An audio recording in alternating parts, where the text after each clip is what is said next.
Hello everyone, samahan niyo po ako, magluto po tayo ng ating chicken apritada for today. First, painit tayo ng mantika, isang kutsa po natin ng ating carrots. Gisa lang po natin, i-fry natin ang ating carrots ng bagya. Ayan po. Gisa lang po natin ang ating carrots. Mapantay ang ating luto sa pagka ng ating carrots. Isa-isa lang po natin. Yan.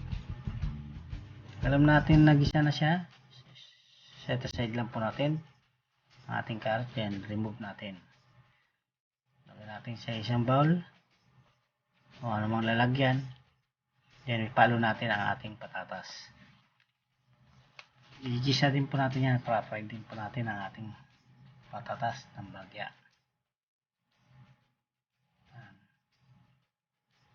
Itong pa natin, binisa natin ito by pang toppings natin sa ating lulutong apritada. Sasama natin ito mamaya para totally maluto na siya. Set aside, then remove natin ang ating patatas. Yan.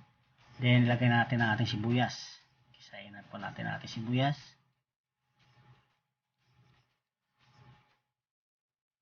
Bango. Mabas na aroma ng ating sibuyas.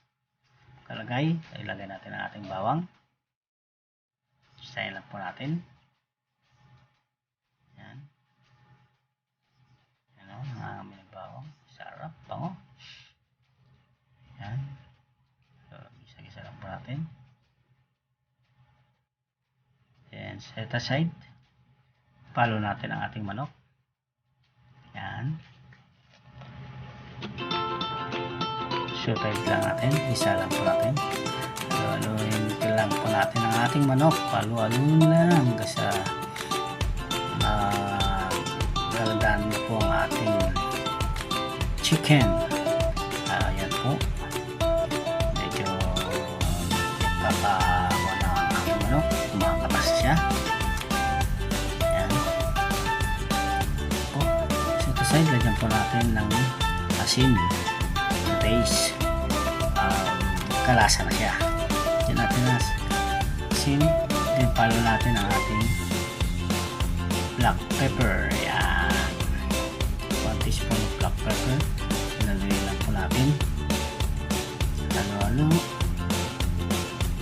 Isa-isa lang. Yan. Then palo natin ang ating tomato paste. Yan. Then a bit of water. Konting-konti lang pong water. 1/4 cup lang water. Mamaya magdadagdag tayo ng ating water mamaya. Yan. Isa lang po natin. Haluin lang po natin. Haluin lang po. Halo. Yan. Sarap ito mamaya pag naluto. Sarap ito. Yan. Diba? Kailangan natin umunod 1 teaspoon na tomato paste. Yan. Haluin lang po natin. Haluin para dagdag sa sarsa ng ating nilulutong apritada. Ayan po natin kung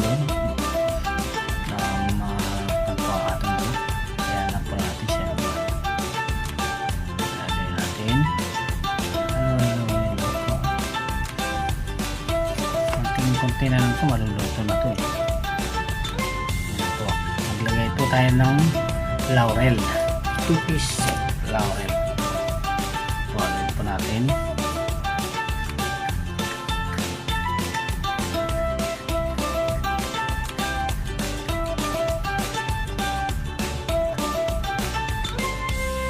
Yan.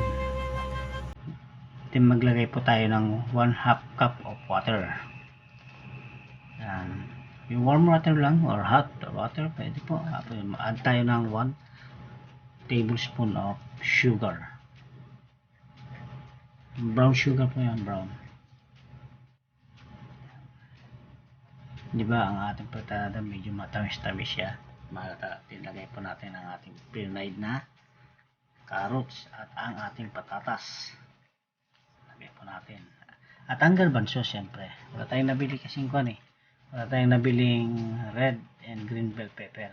Kasama po sana nating tatapis dito yan sa ating apritada. Nandiyan na lang po natin ang garbanzos. Yan, halo-halo na po natin. Halo-halo. Sarap nito. Gutom na ako, natatakam na ako.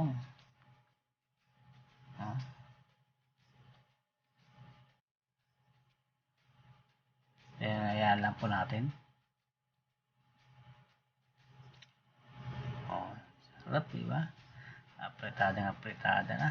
Ayan. Medyo dry na ang ating medyo natuyo na ng bagya ang ating sauce. Okay na po itong ating apritada. Sa tingin ko okay na po ang ating apritada. Kaya na-reduce na rin po ang kanyang sauces. Medyo kumanto na. Kaya okay na po to. Ready to serve.